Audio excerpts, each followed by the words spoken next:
Good evening, everybody. Welcome to the YCT Yemei Iyun. It's always a pleasure to be here. It's always wonderful to teach. Even if we're teaching this way, we'll get to connect hopefully over the screen. And what I'll do is I'm going to speak probably for a bunch of minutes up front.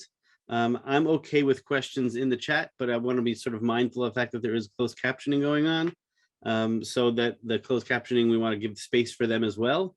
But if people do have questions, you're welcome to send me a chat. I have a big screen in front of me, so I can see you and I can see my chat pretty easily. So I'm happy to receive questions that way. And also, if people feel comfortable, I would love you to turn on your videos so that I can see you, you can see me, we can see each other. We can feel a little bit more like we're in the same room, the same virtual room. It's tough these days, but hopefully, Bezrat Hashem, next year, we'll be able to be in the same room together and maybe have also folks who are joining us all the way from Maryland, if that's the case.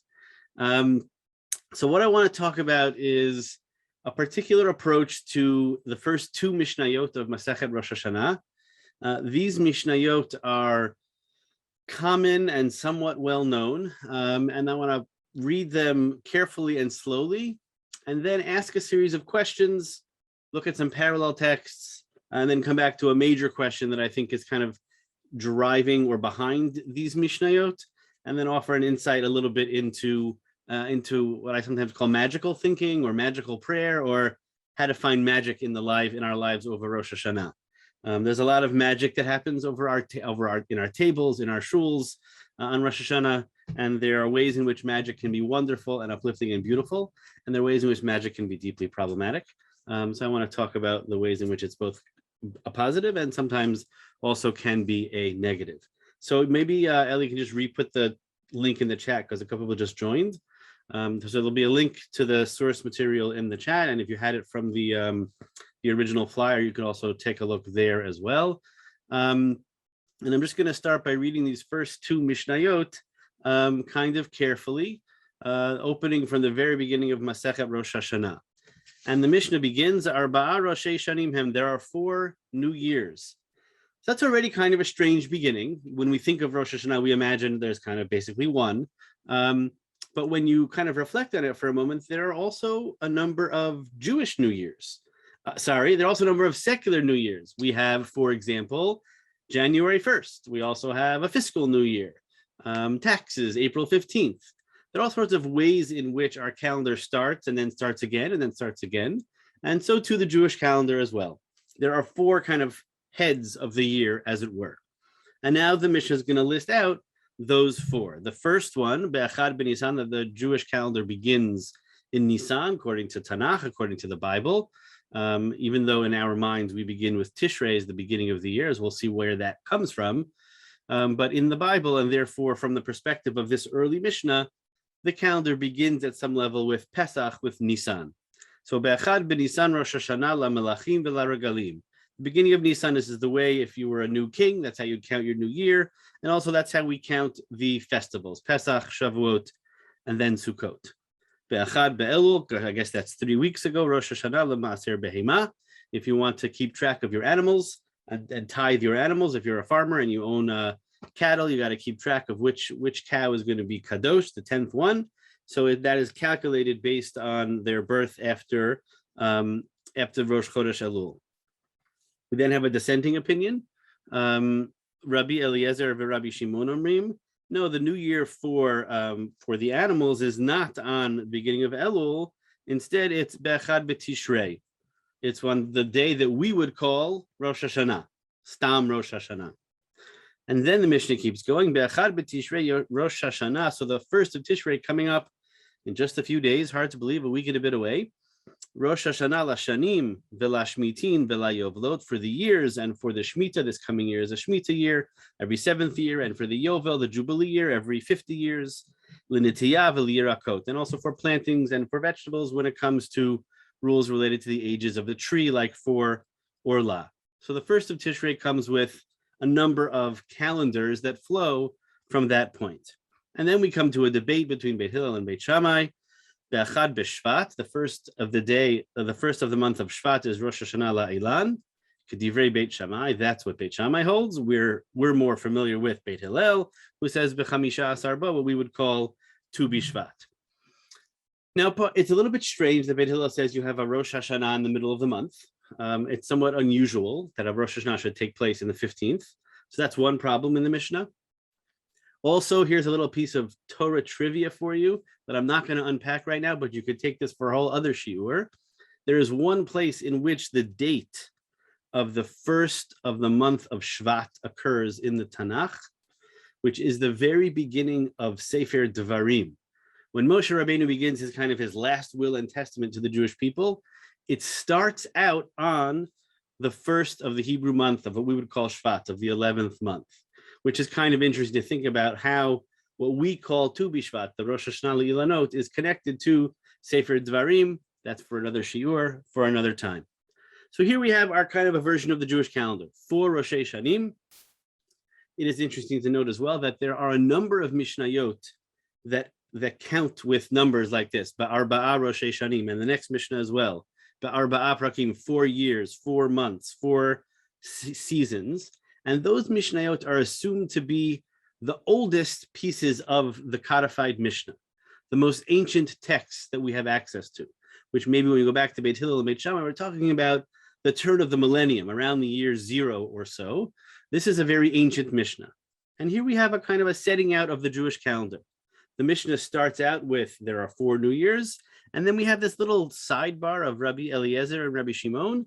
And interestingly, if you count carefully, according to Rabbi Eliezer and Rabbi Shimon, there are actually only 3, because they don't have one on Rosh Chodesh Elul.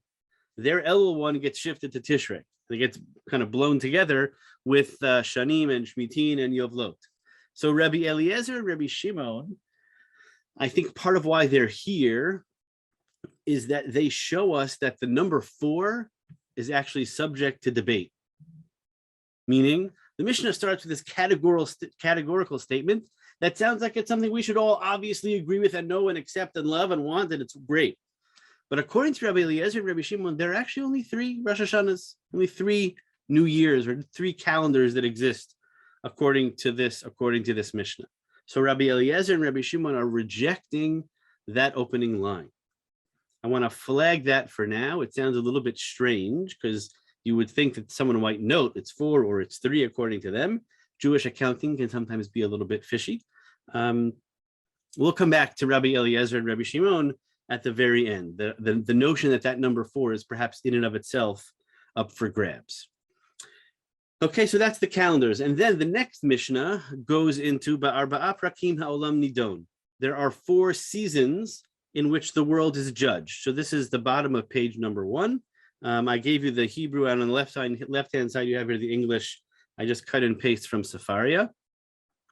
And it lists out these 4 seasons that we're all familiar with. The Pesach al HaTvuah. On Pesach, we're judged concerning the grain. On Shavuot, we're judged concerning the fruits. On Rosh Hashanah, all creatures pass before him, like sheep, as it is stated. Berosh Hashanah, kol ba'ei ha'olam ovrin lefanav kivnei maron. That's a really interesting phrase. We're not going to sort of drill down to kivnei maron right now. And then the Mishnah quotes a pasuk, Shne'amar hayotzir yachad libam, hamevin al kol ma'asehem, God who considers all their deeds and fashions their hearts alike. So God kind of judges us all at once, let's say. And then the Mishnah concludes, Uvechag, and on Sukkot, which is known as Hachag, we're judged concerning the water. So something very interesting happens here. There are, in a very particular ways, the holiday that we call Rosh Hashanah in the second Mishnah all of a sudden has a very different identity. First of all, it comes along with a biblical verse, which none of those other ones had. Second of all, it doesn't give us a date. All those other ones are given a date of a holiday, Pesach, Shavuot, and Sukkot. Now in the second Mishnah, the word Rosh Hashanah changed its meaning. In the first Mishnah, we said there are Ba'a Rosh Hashanim. There are 4 Rosh Hashanahs. In the second Mishnah, the words themselves now mean something very specific. They mean the holiday that we are familiar with on the 1st of Tishrei. All of a sudden, the words from Mishnah Aleph to Mishnah Bet Rosh Hashanah change their actual meaning. And by the time you get to Mishnah Bet, Rosh Hashanah is taken for granted that it refers to the 1st of Tishrei. We know that because we know what the Jewish calendar is, but the author of the Mishnah kind of has a little bit of a sleight of hand from Mishnah Aleph to Mishnah Bet. Now, what does it mean to say that the world is judged on or it's passing judge concerned grains, fruits, and water? Or to ask the question differently, I know what it means for myself as a human being to be judged. What does it mean to say that the water is judged? So maybe if people want to jump in for just a moment before I move forward, because I'm talking too much and a little bit too fast. What does it mean to say we're judged concerning grain or judged concerning water? What do those words even mean? How does the water get judged? Oh, people can't come off mute. Is that right? You could dump it. Yeah, that's correct. People can maybe put their answers in the chat. Okay, why don't you drop it in the chat? But give it some thought at least, and I'll sort of unpack it a little bit. We understand that human beings get judged because we have free will. But what does it mean that the water or the grain gets judged? It doesn't make any sense. So maybe what that means is that the water and the human judgment is being executed through the water or the grain in some way or another. Perhaps that's what's going on in this Mishnah. Or perhaps we're trying to do something to help the water and the grain get a better judgment. We often think that we can't really control water, grain, the weather, and probably until the notion of global climate change or the fact that human beings are actually sadly impacting the environment in some ways that we sort of see with our own eyes that are sometimes quite terrifying. The biblical idea of V'haya im Shamo, right? The second chapter of the Shema was if you listen to God and observe all of the mitzvot, you'll get the rain in its right time. And if you look around the world in the 21st century, the rain seems to be coming at some strange times. There's a hurricane right now in New Orleans. It's a scary time. They evacuated Tulane. One of my son's friends drove 11 hours away to Dallas. And the rain seems to not be coming at its right time. So yes, the idea of the decisions of the bountifulness of the grains and the water. Meaning it's not that the grain itself is being judged or the water is being judged. It's that the judgment of human behavior is being kind of carried out through the grains, through the water. Because ultimately it's about human behavior. This is about, a Mishnah is sort of surrounding humanity and not really concerned with necessarily the good or bad behavior, so to speak, of the grain or of the water. Okay, so that's kind of our opening framework. Now there's a very puzzling comment of the Rambam, page number 2. The Rambam in his Perush HaMishnayot, in his commentary on this Mishnah, first outlined some of the technical issues of the Jewish calendar. And then he says as follows, Upshat lashon ze barur kemosha ataroeh, and the simple language here is clear as you can see. And then the Rambam says, Aval sodo v'inyano, but the secret and the matter, ein safek shehu kashe me'od. So the Rambam here all of a sudden tells me there is something secret about this Mishnah. Now that's kind of surprising. The Rambam in the Guide of the Perplexed sometimes keeps things secret. Right? He writes in an esoteric fashion. In the Perush HaMishnayot and in his description of the Mishnah, to say that the Mishnah has a secret and then not tell me what it is. So if somebody says, I have a secret, what's your first reaction? What's the secret? How could he not tell me? So the Rambam doesn't tell us.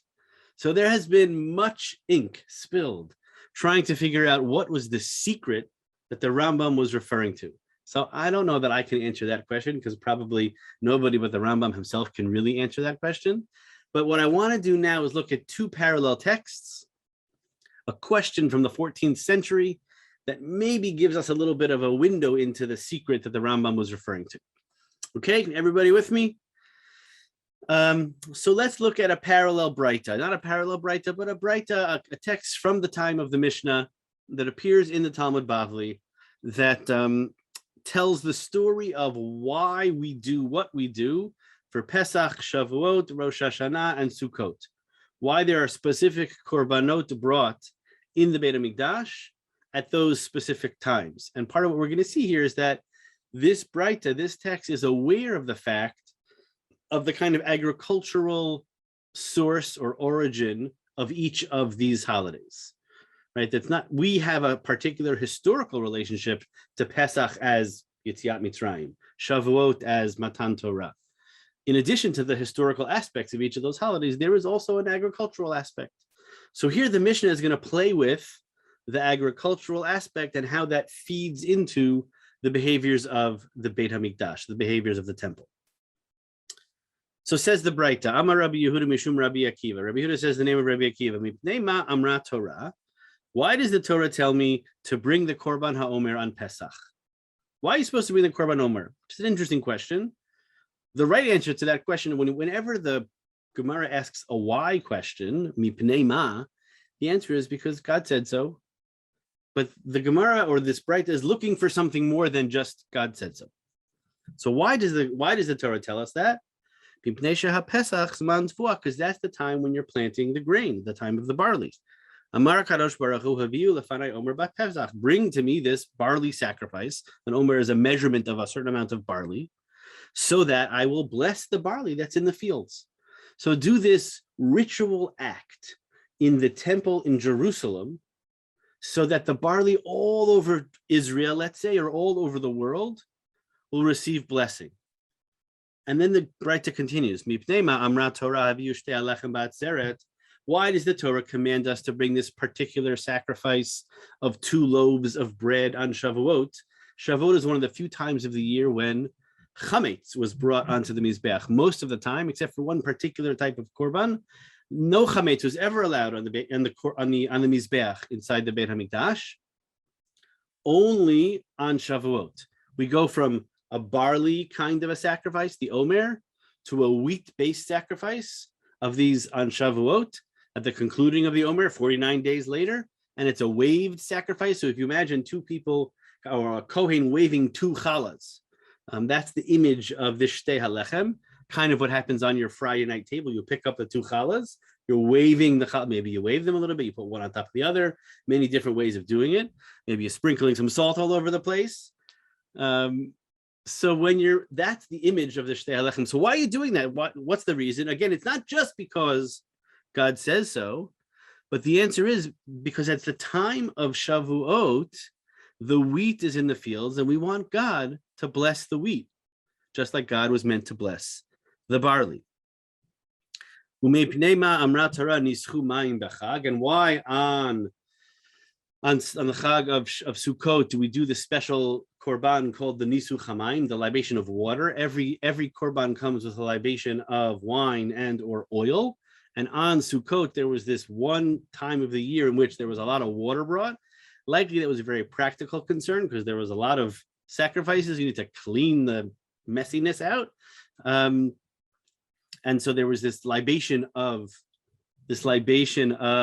water. Interestingly to note, the Torah shebichtav, the written Torah, never once mentions Nisu Chamayim, this libation of water. It is the only one of what's considered to be a deoraita avodah, meaning a thing that happens inside the Beit HaMikdash according to the Torah that we only know from Torah Sheba'al Peh, from the rabbis. So Nisu Chamayim, which is kind of the quintessential, the korban, so to speak, or libation of Sukkot, which leads to Simchat Beit HaShoeva, this huge party that would happen inside the Beit HaMikdash because they would draw the water, Ushav Tamayim B'Sason, and there was this huge party and a great dance. So that was happening on Sukkot. So why do we bring this water libation on Sukkot? Because the rainy season is starting. You bring the water libation so that the rain comes in its appropriate time. In Israel, you don't want to rain too early because everybody wants to sit nicely out in their Sukkot and enjoy the time outside. And you don't want it to come too late because if we get all the cheshvan or whatever, then there'll be a drought. So these all make a lot of kind of logical, sort of rational sense. Bring the barley to bless the barley in the fields. Bring the wheat to bless the wheat in the fields. Bring the water to bless the rains. Lovely. So then now the Braita concludes, Where did I go? V'imru lefanai berosh Hashanah. And in addition, here not asked as a question, but rather simply a statement, the very end of the Braita, second to last line, and recite before me on Rosh Hashanah the biblical verses of Malchiyot, Zichronot, and Shofarot, the three sections that we know of as the Musaf on Rosh Hashanah. Why? Malchiyot Kadesha Tamlichuni Alechem. Recite the psukim that refer to God as king, so that we can coronate God as king. Zichronot Kadesha Ya'aleh Zichronchem Lefanai Letova. Refer to God's memory, so to speak, so that your recollection comes up before me for the good, Letova. Uvameh, and what will cause your memory to be brought up to me in goodness? Bishofar. Interesting. The shofar is the tool that kind of clicks in to help God remember, as though God could somehow forget. It's always strange to talk about Yizkor Elohim, God, you should remember. What does it mean to say God remembers? Because of course God ultimately can't forget.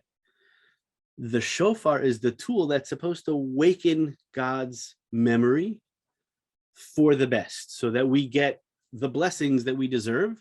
And presumably you could kind of work it backwards so that the fields of the barley and the wheat and the rain get blessed as appropriate as well. So that's according to this Braita, which is a Braita attributed to Rabbi Akiva. That's kind of how these four seasons are functioning. Okay, one more parallel text that we need to just understand in order so we can get to the question. This is text number 4, page number 3. I'm going to read this one just in the English for the sake of time. Says Rav Nachman Bar Yitzchak, when the Mishnah says that the first of Tishrei is the new year for the trees, it is regarded with judgment, as on that day God judges the world for the whole year, as it is written, a land that the Lord God cares for the eyes of the Lord your God are upon it always, from the beginning of the year until the end of the year. From the beginning of the year, judgment is passed, as that will happen at the end of the year. So we get judged at the beginning all the way to the end. The Gemara raises a question. From where is it known that the day of judgment, what we call Rosh Hashanah, is Tishrei? Right? The Gemara here is asking, how did the Mishnah know? How do you know that Tishrei is the point on the calendar in which humanity gets judged? As it is written, blow a shofar at the new moon at the covered time of our festival day. Very difficult pasuk. Tiku b'chodesh shofar b'kesel yom chagenu, pasuk that we use for Kiddush on Rosh Hashanah by day.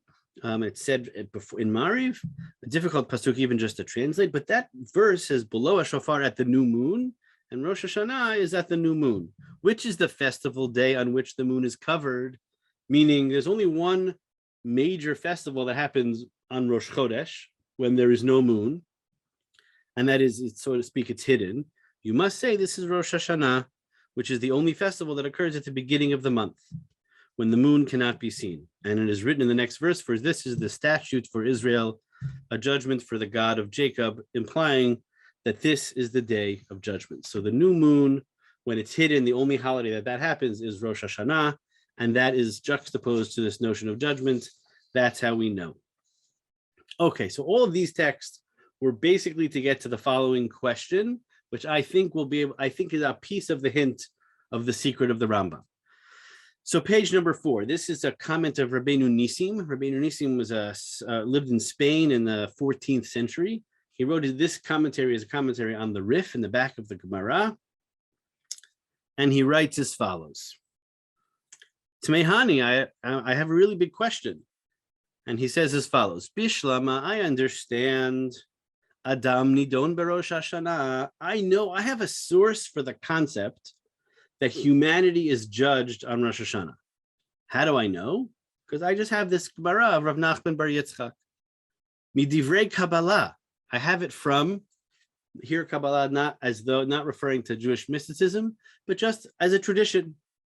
My tradition is, Dichtiv me Reshit Hashanah v'Acharit Shana, me Rosh Hashanah nidon ma yehei b'sofa. That's the Masorah, the Braita of Rav, not the Braita, sorry, the statement of Rav Nachman Bar Yitzchak. The Alfina de Tishrei, who we learned that is Tishrei. Midichtiv tiku b'chodesh shofar b'kesel yom chagenu.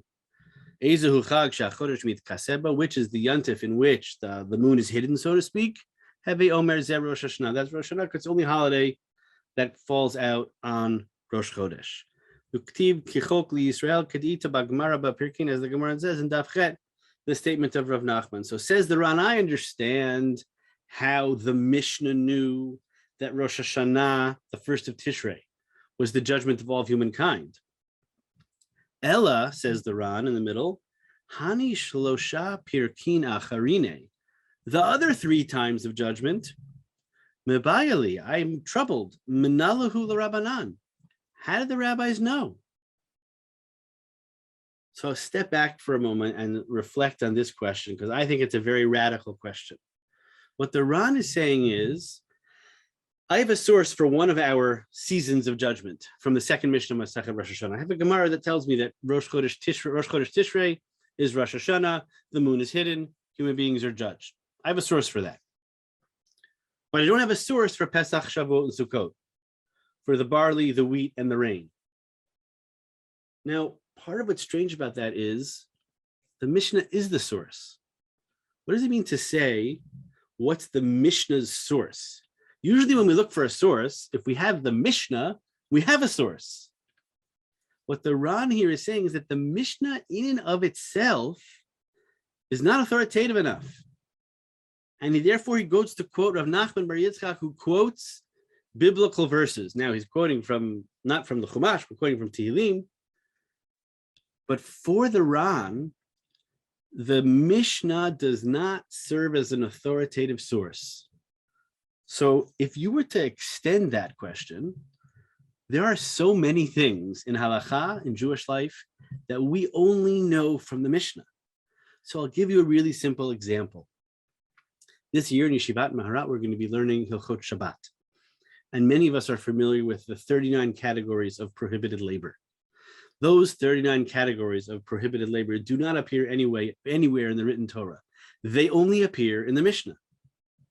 There are ways that we can get to the number 39 through other kind of limudim based on psukim, but there's no source for that Mishnah.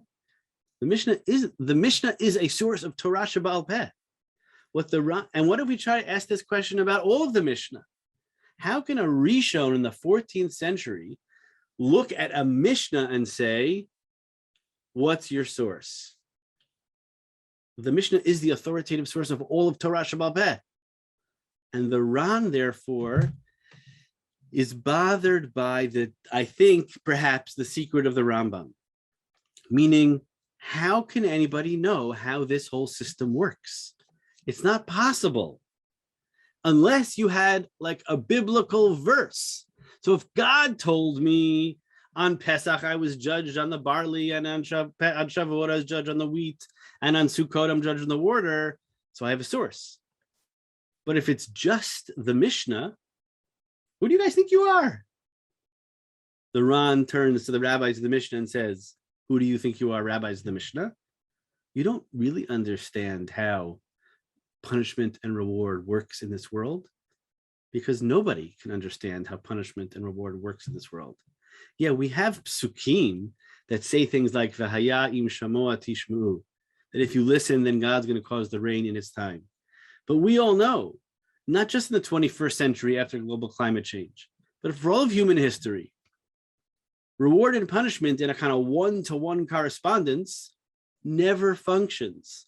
Imagine for a moment that every time you spoke Lashon Hara, every time you said something inappropriate, you felt a divine smack in your face. But that's what the world should be like. If reward and punishment really functioned, now if that were to happen, you'd probably stop speaking Lashon Hara eventually, because nobody wants to get smacked in the face every 5 minutes, every time you open your mouth at a Shabbos table and say something inappropriate. So the Ran is turning to the rabbis of the Mishnah. The rabbis of the Mishnah who are describing a system that doesn't reflect reality. And at some level, what I want to argue is the secret of the Rambam is that the system of the Mishnah is aspirational. the system of the Mishnah, the system that the rabbis are sort of describing here, in which there's like order, and like I get judged on X during Y, and it all fits into a box. Halavai, the world worked that way. Halavai, that people who were not nice got punished. Halavai, that people who were mensches got rewarded. It's just not the fact of earth. It's not the fact of life. And I think when the Rambam says the secret here is very deep and it's unknown, I think he's hinting to that unknowability, that incomprehensibility of the reality of human suffering, despite an aspiration for a system of judgment that should really work in a one-to-one correspondence kind of a way. Let's see how the Ran answers his question. Then we'll talk about magic. So he says, the Ran, I don't have a source for the Mishnah. The Mishnah itself appears on its face to not have a source, but I have my Baraita of Rabbi Akiva. And so he says, Umistavrali, and it makes sense to me that the source of the Mishnah is the Baraita of Rabbi Akiva. The Yalfinan Lahu, that we learn it. Mida Amra Torah Haviu Lefanai Omer Pesach V'Shtei Alechem Be'Atzeres B'Nischuim Lefanai Mayim B'Chag. That whole system of the barley on Pesach and the wheat on Shavuot and the water on Sukkot, that whole system, as we taught later on, Alma B'Zmanim Elu.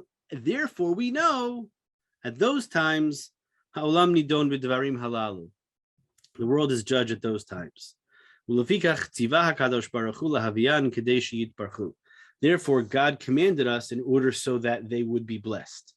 So that what he's saying is that the source for the notion that Pesach is a Rosh Hashanah is the Korban HaOmer, the fact that you have to bring this barley sacrifice. The source for the fact that Shavuot is a time of judgment is the fact that we have a mitzvah of Shtei Halechem. The judgment on Sukkot is this Mishnah of Nisu Chamayim, the libation of the water, which is really strange because that doesn't appear in the written Torah. But okay, that's a problem. But I'm not going to get too bogged down in water libations for the present moment. So according to the Ran, behind Mishnah Bet of Masechet Rosh Hashanah, the 4 seasons of judgment are Pesach, Shavuot, and Sukkot, the Omer, the Shtei Halechem, and the Nisu Chamayim, the barley sacrifice, the wheat sacrifice, and the water libations. Because each of those has, at least in theory, a kind of a biblical source. It's a particular ritual. It has a ritual item, and that ritual item has the ability to bless the world around it. I'm not sure what you mean by Sefer Iyov, but we'll come to that in just a few moments. So now, if that's the case, if in fact the whole system of seasons of judgment is built on the rituals of the Beit HaMikdash, which have its source in the Torah, right? God could tell us when judgment happens. Rabbis can't make it up. It doesn't work that way. So if that's the case, we have to really understand what's happening when you're bringing the Omer sacrifice. When you're bringing the barley sacrifice, and that's blessing the barley. So think through the imagery for a moment. You bring a sprig of barley, or you bring 2 loaves of bread in the temple in Yerushalayim, and you wave them. And that's meant to bless all of the barley in the fields around all of Eretz Yisrael, let's say. Or you spill water, that's meant to bless the water in Eretz Yisrael and presumably in the world. That's a kind of magical thinking. It's an imagination that when I do a particular ritual in this world, something physical, it impacts something that's way beyond my human ability. I can't make it rain or not. All I can do is do the Nisu Chamayim. I can libate the water and daven. That's a kind of magical thinking that my behavior has the ability to impact something way outside of my control. And magical thinking is sometimes very dangerous. It's sometimes totally prohibited. and it can also be very beautiful and seductive, and you have to be careful with it. But I want to give you the simplest example of magical thinking that we all engage in every synagogue in America.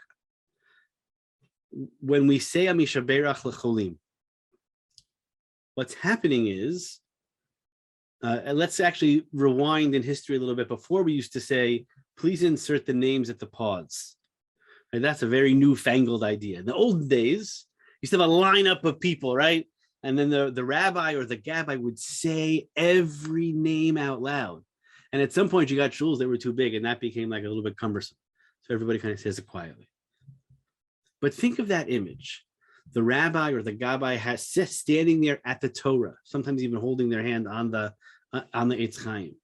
And the rabbi says the name of your loved one. Because when the rabbi says the name, or the gabbai says the name, it's more powerful than if I say it, because I'm just a Jew in the pew. But if it's the holy person standing at the holy Torah, standing at the ark, that's a kind of a magical thinking. And in some ways, it's very beautiful. I don't want to get rid of it. I just want to name what's happening in that moment and figure out how to harness that powerful experience. The experience that we've all had of davening for somebody and realizing that their health is outside of my control. The doctors are going to do what the doctors are going to do. And what I'm going to do is recite a Mishaberach, because that's what I can do. There's a recognition of human vulnerability, that the world is functioning outside of my capacity, that ultimately the doctor's hands are like God's hands in this world in some very deep and real way. And at that moment, it can be a dangerous kind of magical thinking if you believe that if the rabbi says the Mishaberach the right way, the person's going to get better. You have to have the humility to recognize that we're praying that the rabbi's tefillot, however that impacts in the olamot elyonim up in the heavens, allows Hashem to sort of direct the doctor's hands to give the right treatment in one way or another. But that moment of that dynamic of synagogue life is what's going on with every one of these rituals. I bring the barley to the temple to bless the barley in the fields. Now, they are farmers. They probably know a lot more about barley than you and I. But the Kohanim can't even own fields. The Kohanim can't own property. The Kohanim in the Mikdash are like the rabbi in the shul. They can't actually do anything to impact the barley, the wheat, or certainly not the rain. But when the Kohen takes and receives the barley or receives the wheat and waves it or libates the water, the imagination is, or the hope is, the tefillah is, God hears that, and ultimately God directs the barley and the rain and the wheat to do whatever it is that the barley, wheat, and rain are supposed to do. And so that's what's happening at every stage of the Mishnah and Masechet Rosh Hashanah. There's this kind of a built-in dream that God's going to listen and make the right thing happen in this world. And that's what we're davening for. And that's actually built into that's the secret of the Mishnah of Rosh Hashanah. I think the Rambam is sort of hinting to, is the Ran's question, the awareness that the rabbis can't just make up how reward and punishment functions in this universe. And then you have to have this deep humility to recognize that something's happening outside of me that I can pray will ultimately make the barley and the wheat and the rain come in its appropriate time, or the doctor do what the doctor needs to do. Okay. Can we take questions now? Yeah, because I want to do this last text at the very end. Sure. If you have a question, you can raise your hand using the reactions, and I can ask you to unmute at that point. Okay, so people are welcome to sort of do the digital hand raise, and then we can take you off of mute.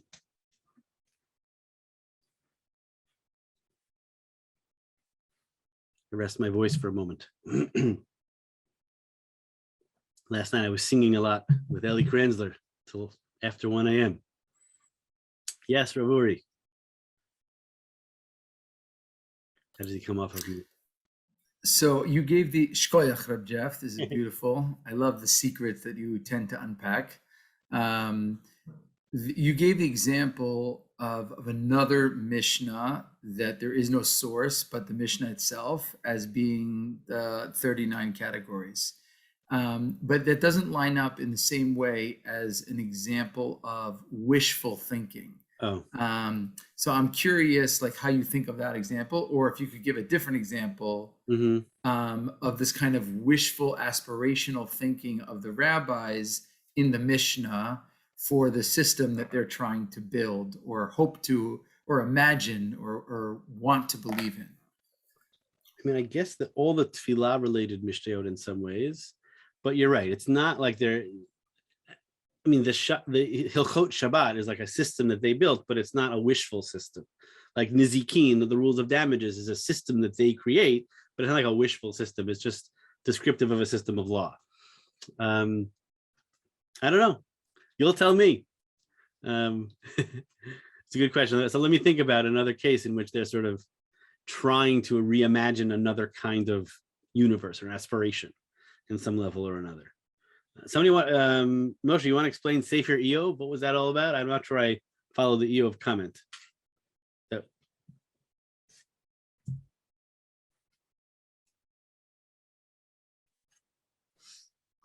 I was just thinking in terms of theodicy. Oh, the general Iyov question. Yeah. So that I think correct. The general question of theodicy, I think, is the problem that is the secret that lies behind the Mishnah. Right? That when you read the Mishnah on its face, it seems very simple. Okay, there are these 4 seasons of judgment and da. But when you start sort of unpacking what's going on in the Mishnah, and you recognize that, Moshe, it's true, good people suffer and bad people get good things. There is Tzadik V'Ralo and Rasha V'Tovlo. That's the reality of the world. So then you have to begin to wonder, like, what's going on in the world. And you have to sort of at least ask yourself, what's the system that's behind this Mishnah? How do we imagine the system might work?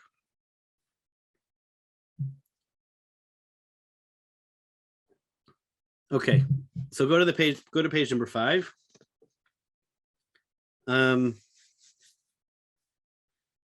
Look at source number 6. This is this book written by Philip and Carol Zaleski. Philip and Carol Zaleski are not Jewish, they're Christian, and they wrote a beautiful book about the history of prayer.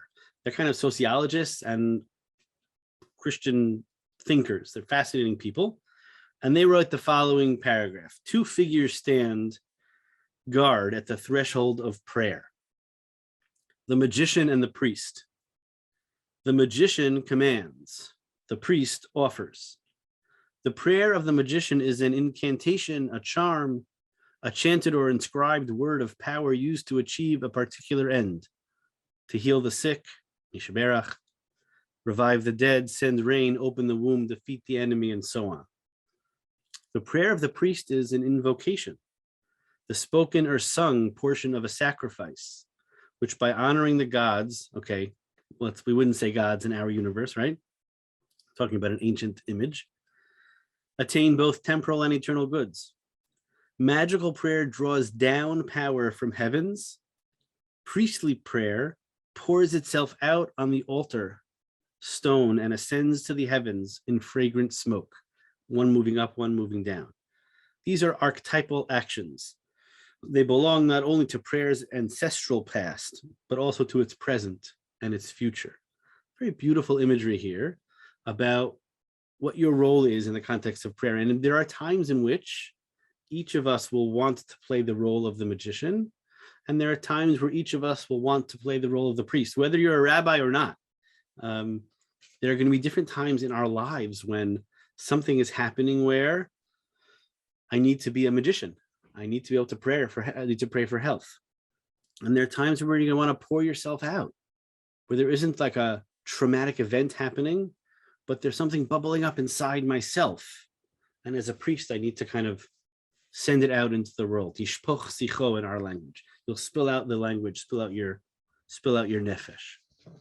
So that's kind of an interesting way of thinking about an interesting dichotomy of how both of these things are functioning almost all the time inside the world of prayer. And they're describing prayer in the broadest sense in every tradition, not just the Jewish world. Okay, now I'm going to read, I may not read this whole piece, but this is a selection from an essay by Professor Shalom Rosenberg. Professor Shalom Rosenberg is a professor at Hebrew U. He's written extensively on medieval Jewish philosophy. He has an edition out of the Kuzari. It's a very important, basically contemporary Jewish philosopher. Brilliant man, went to all sorts of interesting yeshivot and then got his PhD. Sort of a fascinating polymath of all sorts. And he asks this question: is prayer a magical act? The dangers of such an approach are obvious in light of the existence of magical prayers in almost every period. Magical prayers whose composers attributed them to Tanaim or Amoraim. There are magical prayers that appear in the Siddur, part of our liturgy, are known to us from the earliest times, and they're even magical imitations of well-known prayers. The danger of seeing prayer as a magical act was one of the challenges to both Kabbalistic and philosophic thought. It's not just inside the world of Kabbalah, where we sometimes more associate magic, also within the philosophical system. This problem is particularly critical in the Neoplatonic tradition. Okay, he's a philosopher, whatever. In these sources, one finds a confusion of the ideas taken from Plato and Plotinus and from magical traditions of late antiquity. While the problem exists with regard to all the mitzvot, it has special force with regard to prayer, and I would add the korbanot as general, as articulated in this context. The barley sacrifice blessing the barley. It is extremely difficult to define the border between prayer and magic. While it is generally possible to distinguish between prayer and the use of magical formulae, it is difficult to distinguish between them in principle. In the relevant literature, this distinction is drawn in one of three ways. So he's going to outline kind of three different ways of thinking about how they're different, and then we'll wrap it up. The difference between prayer and magic is inherent in the different relationship of the text to the text of the prayer. While the power of and effectiveness of magic is dependent upon the correctness of the formula and its precise execution, that is, the words or actions which express it, the main element of prayer is the human intention involved. What we would call kavanah is what fundamentally matters inside the sort of system of tefillah. Interestingly, there were and there are people who do things like count up each word of a particular paragraph of the Amidah. That's a little bit more in the Kabbalistic tradition, but the Vilna Gaon is kind of quite famous for doing this. The world of gematria, of numerological traditions, again, it's part of us, but in the end of the day, what really matters is kavanah, what he calls human intention. Number one. Number two, magic operates automatically, while prayer is not necessarily answered. So this is probably the most important one, which is that no matter how much we daven, we know that sometimes the answer is not in what we want. The will of God is the bridge between prayer and its answer. And this will is not subject to any causal law. I can't make God make it rain. Right? So in order for prayer to not fall into the dangers of magic, you have to allow for the humility of the fact that God might say no. Angels are clearly magic. I think the angels are magic because they, it's interesting from which perspective, actually. From our perspective, they're like magicians, but from like the divine perspective, they're like servants. They're like priests. Which way you're looking at it, it might matter. The pseudo-scientific approach, which characterizes magic, is transformed in prayer into a pseudo-personal one. Of these two approaches, the former typifies the stance of medieval Jewish thought, while the latter that of Jewish thought in more recent generations. That is to say, a difference between the words as opposed to the personal experience. While the first approach is valid with regard, let's skip that paragraph. Number three, the purpose of Kabbalistic prayer, or mitzvot, or divine service in general, is theurgical and not magical. Theurgy is an interesting word. What it basically means is you can shift the divine focus. So if you look at any of the literature about the shofar, you're going to get into a whole fascinating world of magic. We often say that what the shofar does is shift God from the chair of judgment to the chair of rachamim, to compassion, from din to rachamim. It's not that we're changing God's mind. We're not Ma'avirin et roa hagzera. We soften the decree. You can't totally obliterate the decree. Okay, so that's the difference there between magic and theurgy. Magic serves man. The purpose of theurgy is to sustain the harmonious and smooth functioning of the divine powers. In theurgy, man turns himself into an instrument of the divine plan. The service is not for mundane needs, but for the needs of the Almighty, which is what I was trying to talk about when I said that we're praying for God to inspire the doctors to do the treatment that would be appropriate. It's not that I can force God to do anything, but I can beseech, I can ask.